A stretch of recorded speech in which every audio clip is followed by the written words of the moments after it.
Hey there, my name is Christian. I created Grayscale Motorsports and I do all the driving, recording, and editing you see. I haven't had any videos where I talk or vlog, but this was a crazy day, so I wanted to give this a shot to see how it goes and how you like this kind of content. I've been thinking about doing how-to videos for getting into different types of racing, as I've done events in drag racing, autocross racing, drifting, and I've even coached for an emergency driving course for new drivers called Tire Rack Street Survival. Also, I plan on doing full track days as well as rallycross this year so that I can see the full spectrum of racing. If any of these interest you or would help you, again, please let me know in the comments. This drive I'm taking through the paddock is supposed to be part of a video where I compare driving this track in real life to driving this track in a video game simulator. Although I'm not sure if there's any interest in that kind of video here in this channel, if you'd like to see it, let me know in the comments. On a quick note, I know I haven't posted in a while, and even here where we have bad winters, I wanted to keep making videos throughout snowy weather, but my hard drive where I keep my racing and other important photos and videos had gotten tragically erased. Luckily, it seems we were able to restore it and get nearly everything back, but it really took the wind out of my sails for a while. That being said, here we are with the last drift event of 2023. Like I mentioned, I think it was worth talking about. I go by myself to these events, no truck, no trailer. I pack up my drift car and head out to Jackson Speedway, a small track that I've driven 3 times this year, so I'm familiar with it, but the catch this time was rain. And interestingly, the paddock to this track is not paved, so when it gets wet, it becomes really muddy in the paddock, and when cars go to and from grid, they pull a lot of mud onto the track. So drifting today was more like off-roading than racing, but that didn't mean it was no fun. So here's my first run of the day. I believe I just got some different tires, so I'm adjusting to them, and I'm trying to be careful for any wet spots or mud out on track. You can see there isn't much so far, and I'm just understeering, which doesn't look great, but it's first run and I'm adjusting, so it's no big deal.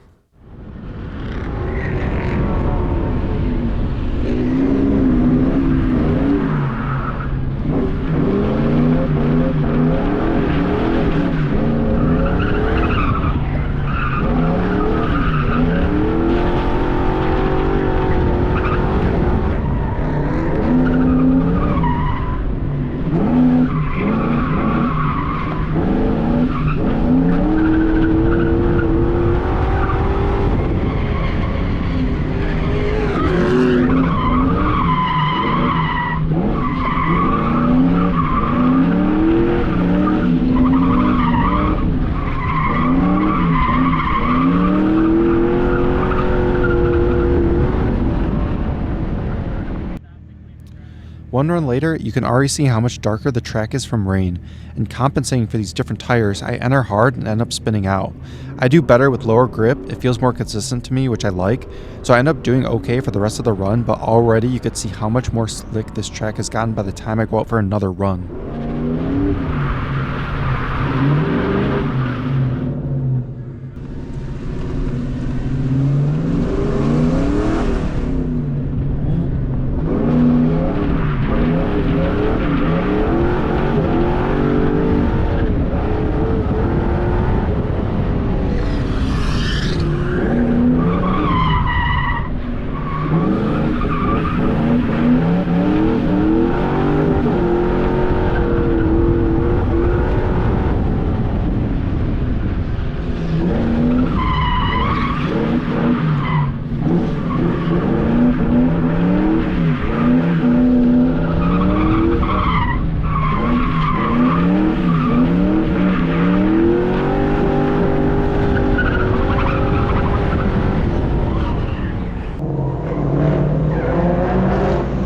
There's something on the inside of turn 1 now? Huh? There's something on the inside of turn 1, you said? Yeah, there's a barrel on the inside of turn 1 and it's full of sand, so don't hit it. Got it, thank you.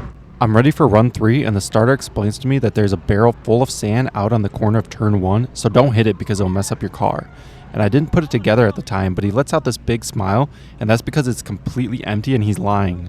They just don't want people to cut the corner, mess up the edges, and create a ditch just off track. I respect his hustle here. I try to never cut the track, so I don't have a problem with this.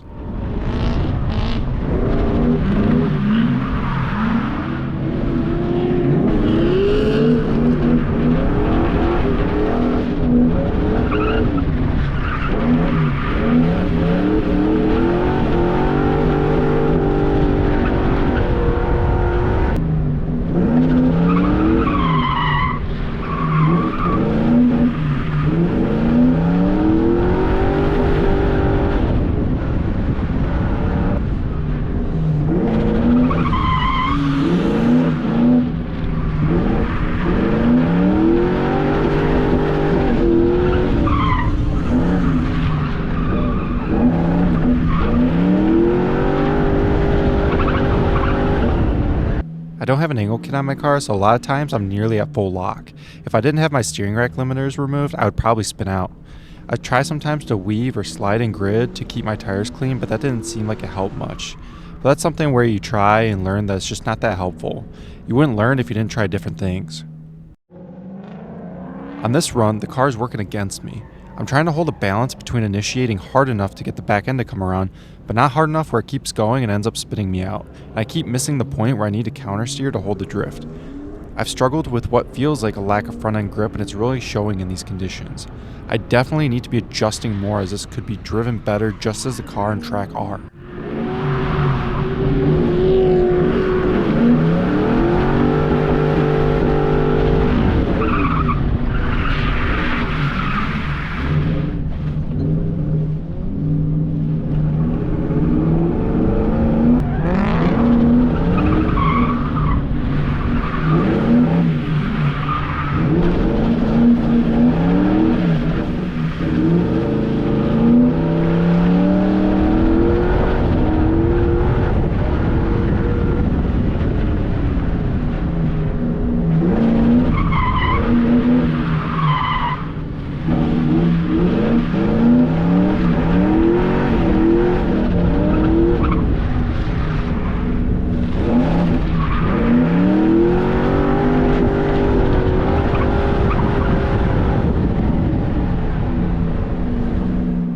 So after this run, I got off and I had a bit of a turning point for the event.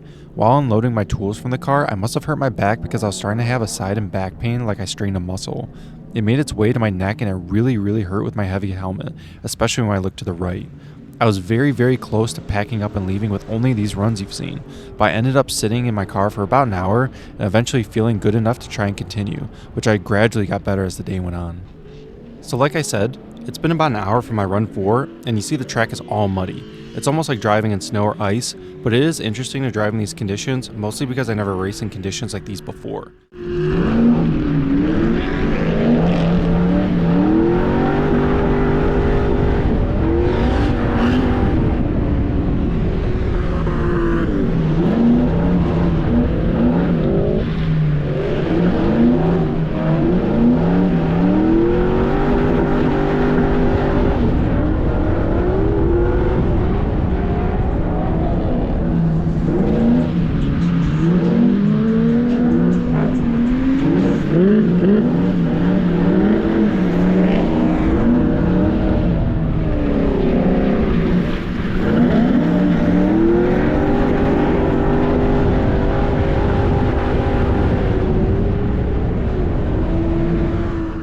I try to keep my tires clean, but I still don't see nearly any difference by the time I'm back out for a next run.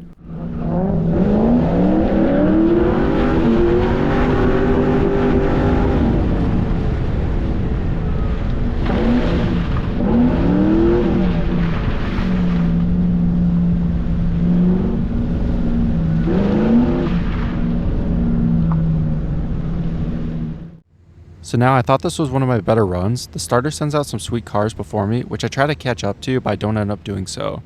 This run is a great showcase of how slippery and slow the track is right now.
starting to really pick up how to drive in these conditions. I'm figuring out feeding the wheel slowly is helping as opposed to just letting the car self-steer into the drift.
This was another key moment for me.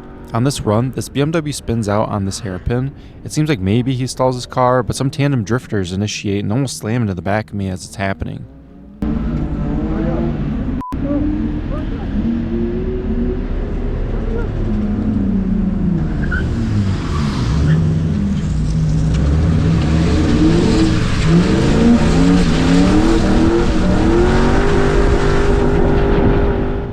This was a scary moment for me and should serve as a good lesson that you have to get off track as quick as you can. I could have gently driven past him, but wasn't sure if he was a newer drifter, so I was giving him extra space to be comfortable, but I did not anticipate him driving off so slowly. Luckily, no incidents happened here. If you spin out, just try to get off track in a quick and safe manner. It's been some time now without rain, and the line where cars are putting power down is starting to dry up. So there are parts of the track, especially the last turn out of the technical section, where you could throw the car in, slide to the dry spot with the throttle hammered, and it would shoot you forward with grip and speed once you hit that dry pavement. It was a very interesting thing to experience, almost like a sort of booster in a video game.